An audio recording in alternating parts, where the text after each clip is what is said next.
नमो नमो बच्चों, व्याकरण के अगले भाग में आज हम धातु रूप का अध्ययन करेंगे। मैं आपको बेसिक चीजें बताऊंगा। सबसे पहले धातु रूप के बारे में कि धातु रूप क्या होता है, किस प्रकार से हम इनका प्रयोग करते हैं और कैसे ये हमारे कक्षा 9वीं और 10वीं में धातु रूप काम आएंगे।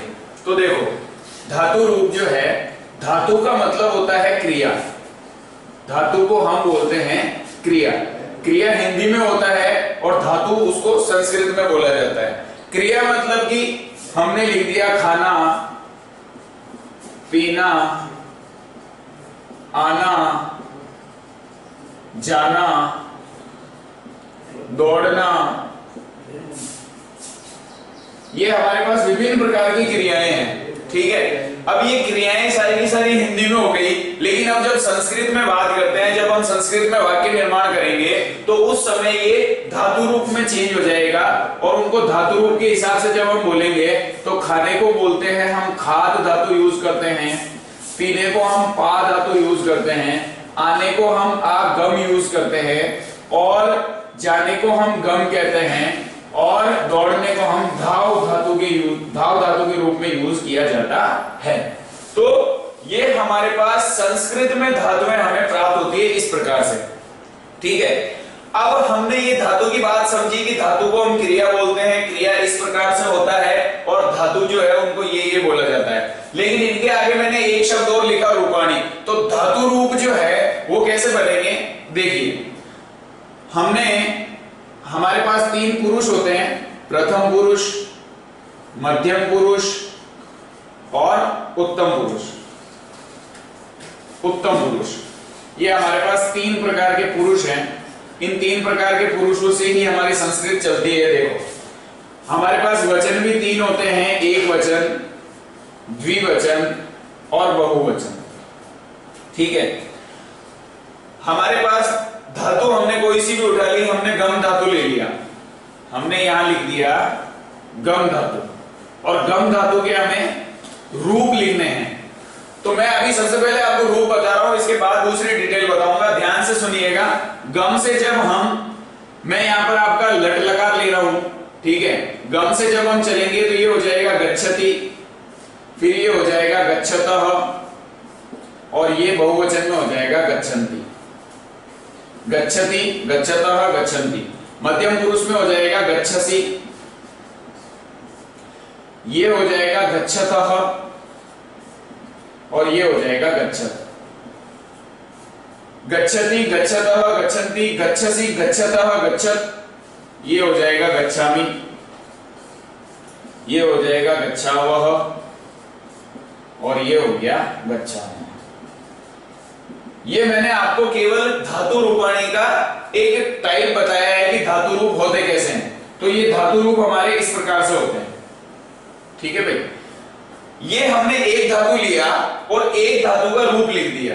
ठीक है, अब देखिए आप, दूसरी बात, हम ये पा धातु है, आगम धातु है, गम धातु है, ये सारे के सारे हम रूप बना सकते हैं। उससे पहले मैं आपको एक डिटेल में बात बता देता हूं कि देखिए, हमारे पास धातु है और धातु हमेशा 2 प्रकार की होती है। सबसे पहले संस्कृत की जो धातु होती है वो होती है परस्मैपदी और ये धातु होती है आत्मनेपदी। दूसरे प्रकार की धातु आत्मनेपदी, परस्मैपदी और आत्मनेपदी। धातु रूप के जो लकार होते हैं, धातु रूप के जो लकार होते हैं, और संस्कृत में लकार 10 प्रकार के होते हैं। संस्कृत में लकार 10 प्रकार के होते हैं। लेकिन हम जब क्लास 9th की और क्लास 10th की बात करेंगे, क्योंकि 9th का syllabus as it is 10th में होता है, वैसा का वैसा, ज्यादा उसमें चेंज नहीं होता है। कुछ उसमें चेंज होता है, वो हल्का सा चेंज होता है, लेकिन लकार के अंदर जब हम बात करेंगे, धातु रूप में जब हम बात करेंगे, तो लकार हमारे संस्कृत में 9th और 10th में 5 प्रकार के यूज किए जाते हैं। 5 प्रकार के लकार ही हम 9वीं और 10वीं कक्षा में यूज करते हैं। इससे ज्यादा लकार हमें पढ़ने को नहीं मिलते हैं और इन्हीं से हमारा 4 नंबर का टॉपिक या 5 नंबर का टॉपिक कंप्लीट हो जाता है। तो देखिए आप ध्यान से, अब मैं आपको बता रहा हूं कि लकार जो है वो मैंने 5 प्रकार के लिखे हैं। देखो, सबसे पहले हम लकार के बारे में डिस्कस कर लेते हैं। उसके बाद धातु रूप बताऊंगा। लकार हमने लिखा, सबसे पहला लकार लट लकार, उसके बाद लोट लकार, उसके बाद लंग लकार, उसके बाद लृट लकार और उसके बाद विधिलिंग लकार। विधिलिंग लकार, ठीक है भाई। तो ये हमारे पास 5 लकार है जो कि 9वीं और 10वीं कक्षा में यूज किए जाएंगे। देखिए, आपको उच्चारण सही आना चाहिए।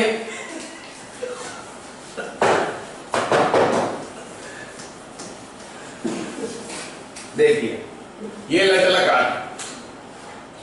अब लट लकार का मतलब होता है वर्तमान काल। वर्तमान काल की जब हम बात करेंगे तो संस्कृत में आप लट लकार को उठाओगे। लोट लकार जो है वो आज्ञार्थक काल में प्रयुक्त होगा, आज्ञार्थक काल, ठीक है। लंग लकार जो है वो आपका भूतकाल में प्रयोग होगा, ठीक है भाई। लृट लकार जो है वो भविष्य के लिए आएगा, भविष्य काल को प्रयुक्त करेगा। और विधिलिंग लकार जो है वो चाहिए अर्थ में प्रयुक्त होता है, चाहिए अर्थ में। जैसे वर्तमान काल का कैसे होगा, मैं उदाहरण दे रहा हूं आपको, क्रिया के माध्यम से उदाहरण दे रहा हूं, समझिएगा ध्यान से। वर्तमान काल मतलब पढ़ता है, या हम लिख सकते हैं पढ़ रहा है, पढ़ रहा है, ठीक है।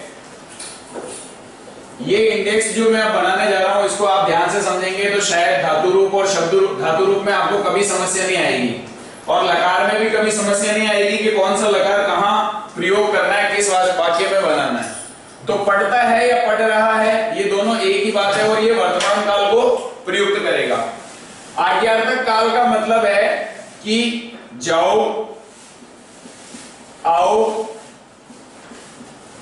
खाओ, इस प्रकार से हम आज्ञा दे रहे हैं कि बाहर चले जाइए, अंदर आ जाइए, खाइए, है ना। ये सारी आज्ञार्थक की बातें हैं, आज्ञा देने की बात है, तो यहां पर आज्ञार्थक काल प्रयुक्त होगा। इसके बाद भूतकाल की जब हम बात करेंगे तो हम लिखेंगे गया, हम लिखेंगे आया, हमने लिख दिया खाया, ठीक है। तो राम ने खाना खाया, राम अजमेर गया, राम अजमेर से आया, ये सारी बातें भूतकाल की है। अब इसके बाद भविष्य काल की बात कैसे होगी, जाएगा, आएगा, खाएगा, ये सारी बातें, तो ये हमारी बातें भविष्य काल में चली जाएगी। इसके बाद विधिलिंग लकार है। विधिलिंग लकार का अर्थ होता है चाहिए अर्थ में, तो आपके लिखोगे खाना चाहिए, और मैं ये कहता हूं आपको ध्यान से समझना चाहिए, ठीक है ना भाई। तो समझना भी चाहिए, तो इसलिए ध्यान से समझो, आप सभी ध्यान से समझना चाहिए, ठीक है भाई। तो ये हमारे पास 5 लकार हो गए, लट लकार, लोट लकार, लंग लकार, लृट लकार, विधिलिंग लकार, वर्तमान काल में प्रयोग हो रहा है। लकार की जब हम बात करेंगे तो देखो, मैं वाक्य निर्माण के माध्यम से बताऊंगा आपको। सबसे पहले कि मैंने लिखा राम अजमेर जा रहा है, या हम लिख देंगे जाता है। ये तो हुई उदाहरण की बात, और उदाहरण से हम समझ गए कि ये लट लकार की बात है, ठीक है भाई। और लट लकार की बात है तो यहाँ गम धातु, जब हम यहाँ धातु देखा हमने तो धातु पता पड़ा कि यहाँ पर जा रहा है, मतलब गम धातु उपयोग होगी, और गम धातु से रूप क्या बनेगा, गच्छति। ये हमारा हो गया धातु रूप, ये क्या हो गया, धातु रूप। और ये हमारा क्या हो गया, लकार। इससे हमने पता किया लकार, और ये हमारे वाक्य, ठीक है भाई। तीनों चीजें आपको एक ही इंडेक्स से समझ में आ जाएगी कि वाक्य क्या होता है, लकार क्या है, और धातु रूप कैसे चलेगा। ध्यान से सुनिएगा। दूसरी बात, यहां लिखा मैंने राम अजमेर जाओ, राम अजमेर जाओ, ये मैंने आपको आज्ञा दी, ये परमिशन की बात है कि राम अजमेर जाओ। तो राम जब अजमेर जा रहा है, या जाओ कह दिया मैंने, तो यहां पर मेरा लकार लट चेंज इनटू लोट लकार में हो गया, और यहां पर ये गम धातु चेंज किसमें हो जाएगी, गच्छतु में। तो ये लोट लकार का रूप बनेगा। इसके बाद देखो आप, मैंने लिखा राम अजमेर जाएगा। मैंने जाएगा लिखा, आप मेरे हिसाब से समझ गए होंगे कि जाएगा मीन्स भविष्य काल की बात है, ठीक है। तो भविष्य काल की बात है तो हमने यहां पर लिख दिया लिट लकार। भविष्य काल में प्रयोग जो होता है लकार वो लिट लकार कहलाता है, और यहां पर रूप जो बनेगा वो बन जाएगा गमिष्यति, ठीक है भाई। अगली बात देखो, हमने यहां लिखा राम को खाना चाहिए। अर्थ मुझे क्या पता पड़ रहा है, चाहिए अर्थ आ रहा है, तो चाहिए अर्थ में हमारे पास विधिलिंग लकार प्रयोग होगा। कौन सा लकार प्रयोग होगा? विधिलिंग लकार, ठीक है भाई। विधिलिंग लकार प्रयोग होगा, और विधिलिंग लकार में कैसे बनेगा? गच्छेत। खाना चाहिए, खाद धातु हो गई, खाद धातु हो गई, तो इधर खाद धातु का क्या बन जाएगा? खादेत। ये खादेत बन जाएगा, ठीक है भाई। अब हमारे पास शेष लकार जो रहा है वो कौन सा रहा है? राम कल अजमेर से आया। राम कल अजमेर से आया मतलब कि ये भूतकाल की बात है, ये हमने भूतकाल लिख दिया। लकार कौन सा हुआ? लंग लकार, ठीक है भाई। ये लंग लकार की बात हो गई, लंग लकार,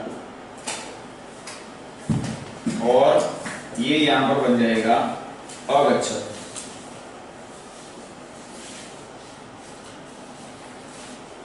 अगच्छत,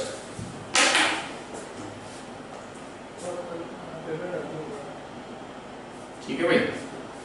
अब देखो, अब हम इसमें एक चीज और ऐड कर देते हैं कि लट लकार का मतलब हमने लिखा वर्तमान काल, और गच्छतु का मतलब हो गया आज्ञार्थक, गमिष्यति का मतलब हो गया भविष्य काल, और खादेत मतलब चाहिए अर्थ में, और अगच्छत मतलब भूतकाल। मैं इसको वापस एक बार से रिपीट कर रहा हूं, ध्यान से समझिएगा। ये मैंने इंडेक्स बनाई है, और इसमें इधर हमने काल भी लिख दिया ताकि आपको काल भी पता पड़ जाए कि किस काल की हम बात कर रहे हैं संस्कृत में। देखिए, राम अजमेर जा रहा है, क्रिया हो गई गम, धातु हो गई गम, गम से गच्छति बन जाएगा। ये लट लकार की बात है, जा रहा है, और इसको हम वर्तमान काल कहते हैं। हमने लिखा राम अजमेर जाओ, ये मैं आज्ञा दे रहा हूं, तो आज्ञा जब मैं दे रहा हूं तो लोट लकार में गच्छतु आएगा और आज्ञार्थक आएगा। उसके बाद राम अजमेर जाएगा, ये लिट लकार की बात है, गमिष्यति इसका रूप प्रयोग होगा, और भविष्य काल की बात होगी। राम को खाना चाहिए, ये चाहिए अर्थ की बात हो रही है, चाहिए अर्थ में खादेत बनेगा और विधिलिंग लकार चलेगा।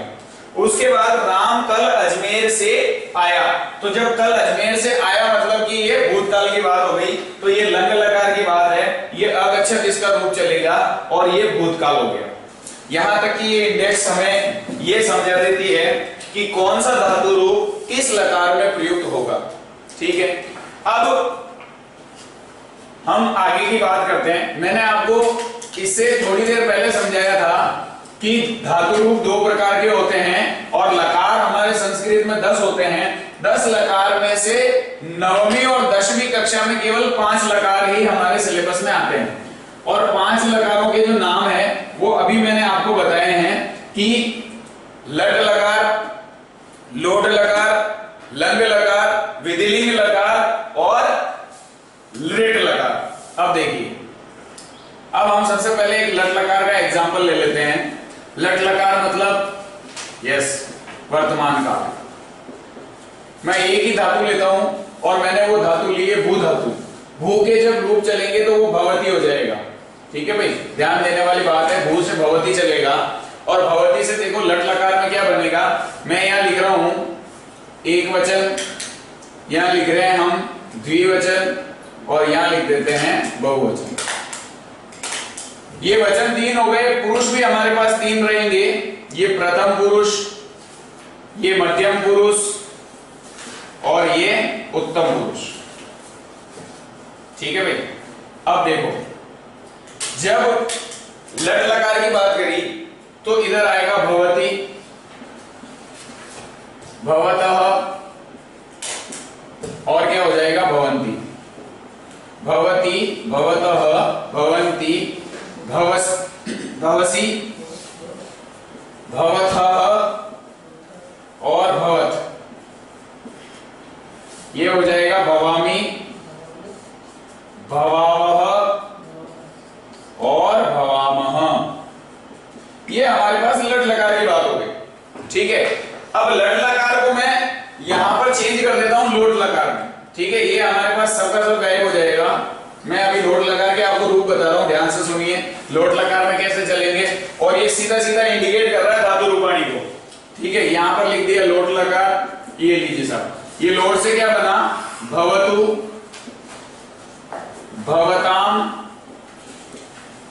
भवन्तु, भवतु, भवताम, भवन्तु, भव, भवतम, भवत, भवतु, भवताम, भवन्तु, भव, भवतम, भवत। इधर हो जाएगा भवानी, भवाव और भवाम।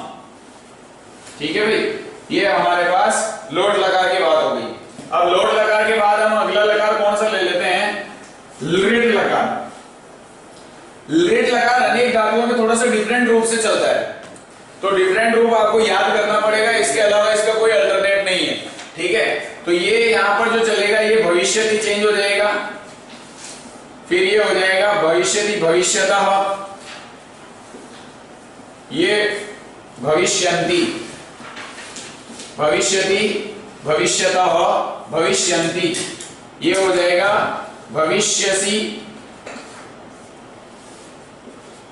भविष्यतः और भविष्यत, भविष्यत, ये हो जाएगा भविष्यामि, भविष्यावह और भविष्यामः। ठीक है भाई, ये तो हो गई इसकी लृट लकार की बात। अब हम करते हैं लंग लकार की बात। देखिए कैसे चलेगा लंग लकार में, भवेत, भवेताम, भवेयुः, भवेत, भवेताम, भवेयुः, भवेः, भवेतम, भवेत, भवेताम, भवेयुः, भवे, भवेतम, भवेत, भवे, भवेतम, भवेत, भवेयम, भवेयु, भवेत, भवेताम, भवेयु, भवे, भवेतम, भवेत, भवेयम, भवेयु, भवेयु और भवेयु। ये हमारे पास कौन सी बात होगी, लंग लकार की बात। ठीक है भाई, विधिलिंग लकार में कैसे चलेगा, अभवत, अभवताम, अभवन, अभवत, अभवताम, अभवन, अभव, अभवत, अभवतम, अभवत। ऐसा कैसे आप पठन से पढ़ से भी चला सकते हो, अपठत, अपठताम, अपठन, अपठ, अपठतम, अपठत, अपठम, अपठाव, अपठाम, अभवम, अभवाव और अभवम।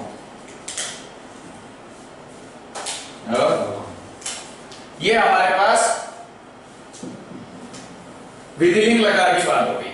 तो इस प्रकार से मैंने आपको एक कोई भी प्रकार की एक धातु ले ली और उस धातु रूप से मैंने आपको पांचों के पांचों लकार बनाना सिखा दिया। मैंने आपको काल भी बता दिया कि किस काल में ये कैसे प्रयुक्त होगा, वर्तमान काल में धातु कैसे चलेगी, विधिलिंग लकार चलेगी, भविष्य काल में कैसे चलेगी, भूतकाल में कैसे चलेगी, सारी चीजें मैंने आपको यहां पर बता दी। तो हमने धातु रूपों का उपयोग कैसे किया जाता है ये हमने सीख लिया। अब मैं आपको कुछ उदाहरण दूंगा, उन उदाहरण के माध्यम से मैं आपको बताऊंगा हिंदी वाक्य बनाएंगे, हम हिंदी को चेंज करेंगे संस्कृत में, ठीक है। तो अब देखिए कुछ वाक्य देखिए, जैसे सबसे पहले मैंने लिया राम गांव जा रहा है, राम गांव जा रहा है, या हमने लिख दिया जाता है। देखो राम हमारा करता है, जा रहा हो गया क्रिया, और ये हो गया हमारा कर्म, ठीक है। कर्म ये कर्ता और ये क्रिया, तो कर्म कर्ता क्रिया के संयोग से जब आप बनाओगे तो राम करता है तो कर्ता में प्रथमा आती है तो रामा हो जाएगा, ठीक है। ये कर्म है तो गांव को जाता है तो कर्ता ने कर्म को, तो यहाँ पर गांव में द्वितीय विभक्ति लगेगी तो यहाँ पर क्या हो जाएगा ग्रामम, रामः ग्रामम, और ये जा रहा है वर्तमान काल की बात है, तो वर्तमान काल में मैंने आपको बताया था गच्छति गच्छतः गच्छन्ति, तो यहाँ पर ये राम एक ही है, ये प्रथम पुरुष है तो ये आ जाएगा गच्छति, रामः ग्रामम गच्छति। अब मैं कहूं कि इस वाक्य को हमें, ये तो लट लकार की बात हो गई, इस वाक्य को लोट लकार में चेंज करूंगा तो कैसे करूंगा, राम गांव जाओ, तो ये क्या हो जाएगा रामः ग्रामम गच्छतु, ये हो जाएगा गच्छतु, ये हमारे लोट लकार में चेंज हो गया। अब लोट लकार में मैं इसी वाक्य को जब लिट लकार में चेंज करूंगा तो कैसा हो जाएगा, राम गांव जाएगा, तो ये क्या हो जाएगा रामः ग्रामम गमिष्यति, तो ये सब राम जी जो है वो गांव चले गए। अब इसी वाक्य को हम चेंज किस में करेंगे, विधिलिंग लकार में। विधिलिंग लकार में क्या बन जाएगा, राम को गांव जाना चाहिए, तो ये लिख देंगे हम रामः ग्रामम गच्छेत, तो ये गच्छेत जब हमने लिख दिया इसका मतलब जाना चाहिए, खाना चाहिए, पीना चाहिए, आना चाहिए, नहाना चाहिए, दौड़ना चाहिए, तो ये चाहिए अर्थ में आ गया गच्छेत कि राम को गांव जाना चाहिए। इसी सेंटेंस को मैं लंग लकार में चेंज करूंगा, तो देखो लंग लकार में क्या अर्थ आएगा कि राम गांव गया, तो ये लो साहब राम को गांव भेज दिया, तो रामः ग्रामम अगच्छत, रामः ग्रामम अगच्छत, अर्थात राम गांव गया। ये इस प्रकार से आपके वाक्य जो हैं वो संस्कृत में बनाए जाएंगे, धातु रूपों का उपयोग किया जाएगा। हमारे पास बहुत सारी धातुएं हैं, पट हो गया, गम हो गया, हस है, लिख है, खाद है, भू है, ठीक है ना, और ये पट हस गम लिख खाद भू श्रु धातु है, ठीक है ना, क्री धातु है, ह्री धातु है, वद धातु है, ये खूब सारी धातुएं हैं। इनके हमें पांचों के पांचों लकार याद करना जरूरी है, और वो आप केवल और केवल रचना अनुवाद को, ये जो आपकी टुगेदर विद है, इससे आप याद करोगे। इनके पांचों के पांचों लकार आपको एनी टाइम आने चाहिए, तब तो आपके सेंटेंस जो है वो सही होंगे। धातु रूप में से अगर कोई सवाल पूछेगा तो सही हो जाएगा, और अगर अनुवाद से कोई सवाल पूछेगा तो भी सही हो जाएगा। तो यहाँ से हम 4 और 4 8 नंबर लेके हम यहाँ से प्रस्थान करते हैं, और वो 8 नंबर मैं आपको बता दूं कि ये धातु रूप से भी 4 सवाल आते हैं और अनुवाद से भी 4 सवाल आते हैं। मैं कहता हूं ये दोनों 8 नंबर के होते हैं, 8 में से हम अगर 5 भी यहाँ से उठाते हैं तो हमारे लिए कोई बुरी बात नहीं है। तो ये वार्षिक जो बोर्ड एग्जाम होते हैं उनमें भी इसी प्रकार से हमें सवाल पूछे जाते हैं। वो कहता है कि इसमें धातु चेंज करिए, इसमें धातु ऐसे बनाइए, ये अनुवाद में आपको धातु बहुत काम आएगी, तो हमें धातु रूप याद करने हैं। टुगेदर विद में आपके बहुत सारे धातु रूप लिख रखे हैं, आपको वो पांचों के पांचों लकार याद होने चाहिए, चाहे वो कक्षा 9 की बात हो, चाहे वो कक्षा 10 की बात हो, दोनों में आपके बहुत इंपॉर्टेंट है, ये आपको याद करने हैं। तो ये हमारा धातु रूप का जो टॉपिक था वो यहाँ पर समाप्त हो जाता है, और इसके अलावा एकमात्र काम रहता है कि धातु रूप हमें याद करने हैं, ठीक है। तो ये हमारा धातु रूप का टॉपिक यहाँ समाप्त होता है। अगले भाग में हम शब्द रूप पढ़ेंगे, शब्द रूपों के बारे में चर्चा करेंगे कि शब्द रूप कैसे काम आएगा और कैसे उसको याद करना है। धातु रूप का परस्मैपदी ये धातु रूप है, परस्मैपदी ही हमें याद करना है। जब हम कक्षा 10 में आएंगे तब हम आत्मनेपदी पढ़ेंगे। अभी के लिए फिलहाल इतना ही। धन्यवाद। नमो नमः।